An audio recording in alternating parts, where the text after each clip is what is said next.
অন্যদিনের মতন আবারও চলে এলাম মেঘনার পাড়ে। আর যখনই আসলাম তখন কিশোর বেলার কিছু দৃশ্য, আর তখনই ভিডিও করতে লেগে গেলাম।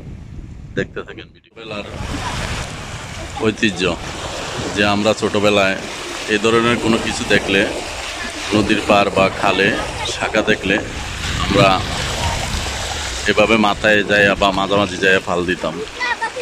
ঠিক সেরকমই একটা মুহূর্ত আজ আমার চোখে পড়লো, তাই ভিডিও না করে পারলাম না।